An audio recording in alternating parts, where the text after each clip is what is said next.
حمایت از ما فقط کافیه ما رو لایک کنید. پیشنهاد میکنم ادامه رو حتما ببینید و با دوستاتون به اشتراک بذارید. بزرگترین فاحشه‌خونه اروپا در کشور آلمانه که از ویژگی‌های این فاحشه‌خونه 12 طبقه بودن این ساختمون با 120 اتاق و 120 زنه که هر روز بیش از 1000 نفر در این فاحشه‌خونه رفت و آمد دارن. آلمان که در سال 2001 با تلاش سوسیال دموکرات‌ها در مجلس این کشور به تنفروشی رسمیت داد و اونو به عنوان یک شغل رسمی به تصویب رسوند، آگاهانه و یا ناآگاهانه راه رو برای دلالان جنسی و به استثمار کشیدن زنها باز کرد.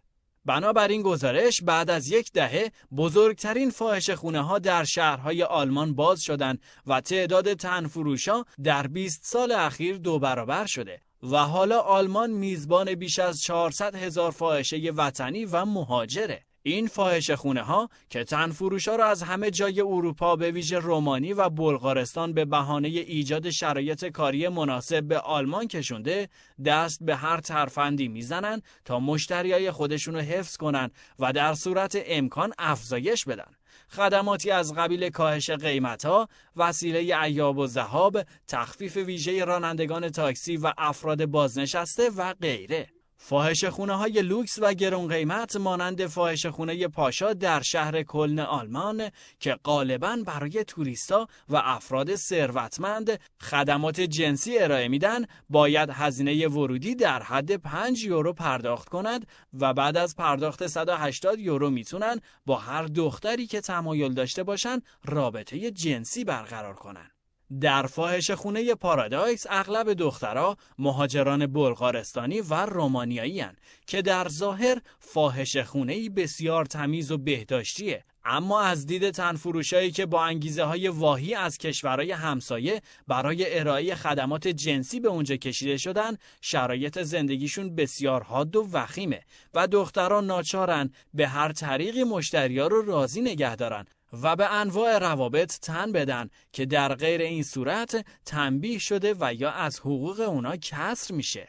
آلیس شوارتزر، یک فعال فمینیست و مؤسس مجله اما، کمپینی برای لغو قانون حمایت از فاحشه ها رو به راه انداخته و معتقده که قانونی شدن فاحشه‌گری آلمان رو تبدیل به قطب اروپا برای قاچاق جنسی کرده و همه افرادی که در جستجوی لذت‌های جنسی ان رو از کشورهای دیگه به آلمان کشونده. اون معتقده که مثل کشور سوئد خرید روسپیان باید ممنوع شه، به این معنی که هر مردی که با یه فاحشه دستگیر شه باید جرایم سنگینی بپردازه. البته چنین کاری ایده تازه‌ای نیست و این شیوه به آرامی در سراسر اروپا پذیرفته شد و اکنون در 7 کشور اروپایی مثل فرانسه این قانون اجرا میشه. فاحشه‌خونه‌های آلمان که در نزدیکی مرز فرانسه واقع شدن، به دلیل سختگیرانه‌تر شدن قانون پرداخت جریمه برای خرید روسپی، هر روز شاهد اضافه شدن به مشتریای فرانسوی خودشون هستن.